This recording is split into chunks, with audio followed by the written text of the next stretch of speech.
சைலேஷ் சிட்டில இருக்கிற ஒரு பெரிய சைனீஸ் ரெஸ்டாரண்ட்ல ஷெஃபா இருக்காரு. சிட்டில அவர் தன்னோட மனைவி பர்கா கூட இருக்காரு. அடிக்கடி கிராமத்துல இருக்கிற அவருடைய வயசான அம்மா அவருக்கு ஃபோன் பண்ணுவாங்க. வணக்கம்மா. நல்லா இருப்பா கண்ணா, எப்படிப்பா இருக்க? அப்புறம் மருமக எப்படி இருக்கா? எல்லாம் நல்லா இருக்கோம்மா. உங்களோட உடம்பு எப்படி இருக்குமா? இனிமே என் உடம்புக்கு என்னப்பா வந்துட போகுது? என்ன வயசாயிடுச்சு. சில சமயம் நல்லா இருக்கும், சில சமயம் ஏதாவது வரும். அது விடுப்பா, அது அப்படிதான் இருக்கும். அம்மா, உங்க உடல்நிலையில கொஞ்சம் அக்கறை செலுத்துங்கம்மா. இப்ப என்ன அக்கறையா பாத்துக்கிறதுக்கு இங்க யாருமே இல்லையப்பா. நானும் உன்கிட்ட எவ்வளவு நாளா சொல்றேன் கிராமத்துக்கு திரும்பி வந்துடுன்னு. ஆனா நான் சொல்றது நீ எங்கப்பா கேக்குற? ஆனா அம்மா, நான் கிராமத்துக்கு வந்து என்னம்மா பண்ண போறேன்? அங்க பெரிய ஹோட்டல் எதுவும் கிடையாது. அப்புறம் நான் எங்க போய் வேலை செய்யறது? அப்ப நீ இங்க உனக்குன்னு சொந்தமா ஒரு ஹோட்டலை திறக்க வேண்டியதுதானே? உனக்கு உன் கையில திறமை இருக்குப்பா. அப்புறம் எதுக்காக நீ கவலைப்படணும்? ஒரு ஹோட்டலை தர உனக்கு இங்க நல்ல வருமானம் வருங்கிற நம்பிக்கை எனக்கு இருக்கு. நான் யோசிக்கிறேம்மா. சரிப்பா கண்ணா, பார்த்து ஜாக்கிரதையா இருப்பா. சரிங்கம்மா. அம்மா போனை கட் பண்ணாங்க. அப்புறம் சைலேஷ் யோசிக்க ஆரம்பிச்சாரு. அவரோட மனைவி பர்கா அவர்கிட்ட வந்தா. என்ன ஆச்சுங்க? அம்மா நம்மள பல தடவை கிராமத்துக்கு வர சொல்லிட்டாங்க. நமக்கும் போகணும்ன்ற ஆசை இருக்கு. ஆனா நாம அங்க போய் என்ன பண்றது? அம்மா கிராமத்துல சொந்தமா ஒரு ஹோட்டல் திறக்க சொல்றாங்க. இதுவும் நல்ல யோசனை தான். அதுவும் இல்லாம நீங்க செய்யற சைனீஸ் ஜனங்களுக்கு ரொம்ப பிடிச்சிருக்கு. அதோட கிராமத்துல சைனீஸ் ஹோட்டல் எதுவுமே இல்ல. அநேகமா நமக்கு நல்ல வருமானம் வந்தாலும் வரலாம்ல. ஆமா, அது மட்டும் இல்லாம நாமளும் அம்மா கூடவே இருக்கலாம். இப்பெல்லாம் அவங்களுக்கும் உடம்பு சரியா இருக்கிறது இல்ல. எனக்கும் அவங்கள பத்தின கவலை ரொம்பவே வாட்டிக்கிட்டு இருக்கு. ஆமாங்க, நாம அம்மா கூட இருந்தோம்னா அவங்கள கவனிச்சுக்கிட்டா மாதிரியும் இருக்கும். பாத்துக்கிட்டே இருங்க, அம்மாவும் சீக்கிரம் குணமாயிடுவாங்க. அப்படின்னா சீக்கிரமா கிராமத்துக்கு புறப்படுவோம். கொஞ்ச நாளைக்கு அப்புறம் சைலேஷும் பர்காவும் அவங்க கிராமத்துக்கு புறப்பட்டு போனாங்க. கிராமத்துக்கு போய் அவங்க அம்மாவுக்கு அவங்க சர்ப்ரைஸை கொடுத்தாங்க. அப்பா கண்ணா, என் மருமகளே, நீங்களாம் நிஜமாவே வந்திருக்கீங்களா? வராம எப்படி இருக்க முடியுமா? நீங்க தான் எங்களை நினைச்சுக்கிட்டே இருக்கிறீங்களே. அது நான் எப்போத்துல இருந்தோ சொல்லிக்கிட்டு இருக்கேன். இப்போ நீங்களே சொல்லுங்க, கொஞ்ச நாள் இருந்துட்டு போக வந்தீங்களா இல்ல நிரந்தரமா இங்கே இருக்க போறீங்களா? இனிமே நாங்க இங்கதான் இருக்க போறோம், உங்க கூட. அடேங்கப்பா, இதை தம்மா நான் எதிர்பார்த்தேன். அம்மாவுக்கு சந்தோஷம் தாங்க முடியல. இத்தனை வருஷத்துக்கு அப்புறமா அவங்களுடைய மகனும் மருமகளும் வீட்டுக்கு வந்திருக்காங்க.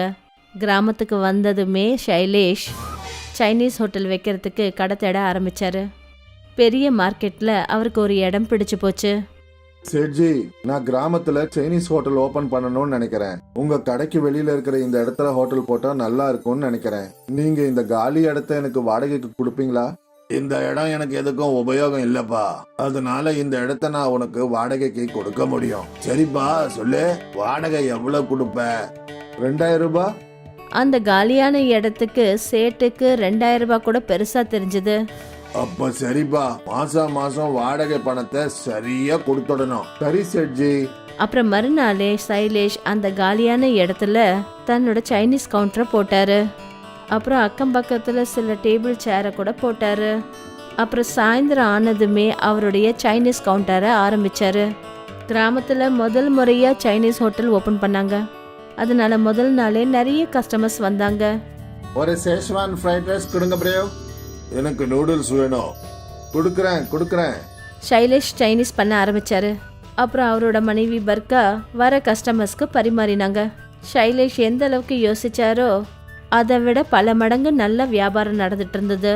சைலேஷ் நல்லாவே கை தேர்ந்த ஒரு சமையல்காரர், தன்னோட கலையில மாஸ்டர். அவரு நடுநடுல கடாயில எண்ணெய ஊத்தி நெருப்பு வச்சிருவாரு. அதனால கஸ்டமர்ஸ் நிறைய பேர் அவரோட ஹோட்டலை கவர்ந்து போய் அங்க வருவாங்க. அடேங்கப்பா, கலக்குறீங்க அங்கிள். ஆமா அங்கிள், உங்களுக்கு நெருப்பு கண்ட பயம் இல்லையா? இல்லப்பா கண்ணா. சைலேஷ் மறுபடியும் ஒரு முறை தீயில தன்னோட சாதனையை காட்டினாரு. அப்புறம் கஸ்டமர்ஸ் எல்லாரும் கை தட்ட ஆரம்பிச்சாங்க. அப்புறம் இன்னும் நிறைய கஸ்டமர்ஸ் சைனீஸ் சாப்பிடறதுக்கு அங்க வந்தாங்க. முதல் நாளே சைலேஷுக்கு சைனீஸ் கவுண்டர்ல நல்ல வியாபாரம் நடந்தது. அப்புறம் தினமும் கஸ்டமர்ஸ் அங்க கூட்டமா கூடினாங்க. சைலேஷ் சைனீஸ் உணவு செஞ்சு ஃபயர் சாகசங்களை காட்ட ஆரம்பிச்சாரு.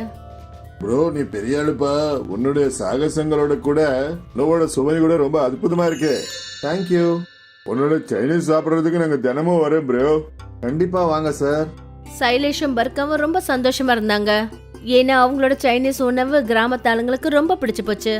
அப்புறம் வீட்டில் அவங்க அம்மாவும் ரொம்ப சந்தோஷமா இருந்தாங்க, அதாவது தன்னோட பையன் தான் கூட இருக்கான்னு. அம்மா, நகரத்தை விட இங்க நாங்க அதிகமா சம்பாதிக்கிறோம்மா. இது ரொம்பவே நல்ல விஷயம் கண்ணா. நீயும் என் மருமகளும் என் கூடவே இருக்கீங்களே, அதை நினைச்சா எனக்கு ரொம்ப சந்தோஷமா இருக்கு. அம்மா, இந்தாங்க உங்களோட மாத்திரை. அது மட்டும் இல்லாம இன்னைக்கு உங்களுக்கு பிடிச்ச மாதிரி சமையல் பண்ணி வச்சிருக்கேன். மருமகளை, நீ எவ்வளவுதான் வேலை பாப்ப, போய் கொஞ்ச நேரம் ஓய்வெடுமா. நீ சாயந்தரம் போய் சைலேஷுக்கு உதவியா கூட இருக்கணும் இல்லையா? அதெல்லாம் நான் பாத்துக்கிறேன். ஆனா அதுக்கு முன்னாடி நீங்க ஆரோக்கியமா இருக்கணும்னு விருப்பப்படுறோம், அதுவும் பழைய மாதிரி. ஆரோக்கியமா இருப்பேன், நிச்சயமா நல்ல ஆரோக்கியமா இருப்பேன். பர்காவும் சைலேஷும் அம்மா கூட ரொம்ப சந்தோஷமா இருந்தாங்க. சைலேஷோட சைனீஸ் கவுண்டர் அந்த அளவுக்கு நல்லா போச்சு, இது அந்த கடைக்கார சேட்டுக்கு ரொம்பவே உறுத்திக்கிட்டு இருந்தது. இந்த சைனீஸ்காரன் என்னடான்னா என்னை விட அதிகமா சம்பாதிக்கிறான். இந்த இடம் நமக்கு சொந்தமானது, இதை ஏதாவது பண்ணியே தீரணும். நாம ஏன் ஒரு சமையல்காரனை வேலைக்கு வச்சு அப்புறம் இந்த சைனீஸ நாமளும் செய்வோமே. இந்த சைனீஸ் ஹோட்டலை நாம ஏன் நடத்தக்கூடாது? எப்படியோ இந்த கிராமத்து ஜனங்க சைனீஸ் சாப்பிடுறதுக்கு இங்கதான் வர போறாங்க. இதுதான் நல்ல ஐடியா. அப்புறம் என்ன, சேட்டு சைலேஷ் கிட்ட போனாரு. சைலேஷ், இன்னைக்கு ராத்திரியே இந்த இடத்த காலி பண்ணிடுப்பா. காலையில இருந்து இந்த இடம் எனக்கு வேணும். ஆனா திடீர்னு இப்படி சொன்னா எப்படி செஞ்சு? எவ்வா, இந்த இடம் எனக்கு சொந்தமானது, இப்போ இது எனக்கு தேவைப்படுது, அதனால திருப்பி கொடுத்துரு. சைலேஷ்க்கு ரொம்ப கஷ்டமாயிடுச்சு. அவர்கிட்ட வேற எந்த ஒரு வழியும் கிடையாது. ராத்திரிக்குள்ள அவரு அந்த இடத்த காலி பண்ணாரு. அப்புறம் அவரு இன்னொரு ஒரு நல்ல இடத்த தேடி அலைஞ்சாரு. மறுநாளே சேட்ஜி அந்த இடத்துல ஒரு புது சைனீஸ் ஸ்டாலை ஓபன் பண்ணாரு. அப்புறம் ஒரு சமையல்காரனையும் வேலைக்கு வச்சுட்டாரு. கிராமத்து ஜனங்க பழக்க தோஷத்தால அந்த இடத்துக்கு சைனீஸ் சாப்பிடறதுக்கு வந்தாங்க. ஒரு ட்ரிபிள் ரைஸ், எனக்கு ஒரு மஞ்சூரியன் சூப், அப்புறமா நூடுல்ஸ் வேணும். சேட்டு கல்லாவில் உட்காந்து பணத்தை வாங்கினாரு. அப்புறம் அவரோட வேலைக்காரன் கஸ்டமர்ஸ்க்கு சாப்பாடை பரிமாறினான். முதல் நாள் சேட்டுக்கு நல்ல வருமானம் வந்தது, அவர் ரொம்ப சந்தோஷமா இருந்தாரு. ஆனா சில நாட்களுக்கு அப்புறம் கிராமத்து ஜனங்களுக்கு புரிய ஆரம்பிச்சுது, அதாவது சமையல்காரன் மாறிட்டான்னு. ஏன்னா டேஸ்ட் மாறிடுச்சு. இப்பெல்லாம் சைனீஸ் அந்த அளவுக்கு சுவையா இல்லையே. அண்ணா, பழைய சமையல்காரரை திரும்ப கொண்டு வாங்க. அவன் இனிமே திரும்பி வர மாட்டான், அவன் நிரந்தரமா போயிட்டான். இது ரொம்ப தப்பாச்சுங்களே, எங்களுக்கு அவரோட சுவைதாங்க பிடிச்சிருந்தது. நிறைய கஸ்டமர்ஸ் சாப்பிடாமலே திரும்பி போயிட்டாங்க. அங்க சைலேஷ் ஒரு கடையை வாடகைக்கு எடுத்தாரு. அப்புறம் அதுக்குள்ள தன்னோட சைனீஸ் ஹோட்டலை அவர் ஓபன் பண்ணாரு. அவர் தன்னோட கிச்சனை வெளியே வச்சாரு. அதாவது அவர் சைனீஸ் சமைக்கும் போது கிராமத்து ஜனங்களும் அதை பார்க்கலாங்கிறதுக்காக அவர் தன்னோட நெருப்பு சாகசங்களை காட்டின உடனே, அட, இவர்தான் அந்த சைனீஸ் அண்ணன். அண்ணா, நாங்க உங்களை ரொம்பவே மிஸ் பண்ணோம் தெரியுங்களா? சைலேஷோட கஸ்டமர்ஸ் அவருடைய புது ஹோட்டலுக்கு திரும்பி வந்தாங்க. சேட்டோட சைனீஸ் ஹோட்டல் காலி ஆயிடுச்சு. அந்த இடத்துல ஒரு கஸ்டமர்ஸ் கூட வரதில்ல. சேட்டுக்கு நஷ்டம் ஏற்பட்டுச்சு. கடைசியில சேட்டு அந்த சைனீஸ் கவுண்டரை மூட வேண்டியதா போயிடுச்சு. சைலேஷோட அந்த சைனீஸ் ஹோட்டல் ஒவ்வொரு நாளும் டபுள் மடங்கா ஓட ஆரம்பிச்சது. அதை பார்த்த சேட்டுக்கு மனசுக்குள்ள போராம புச்சரிப்பு ஏற்பட்டது. வயசானவங்க சொல்றது ரொம்ப சரி, கெடுதல் செஞ்சினா கெடுதல் தான் ஏற்படும். அந்த சேட்டு சைலேஷுக்கு கெடுதலை செஞ்சாரு. கடைசியில சேட்டுக்கு கெடுதல் நடந்துடுச்சு.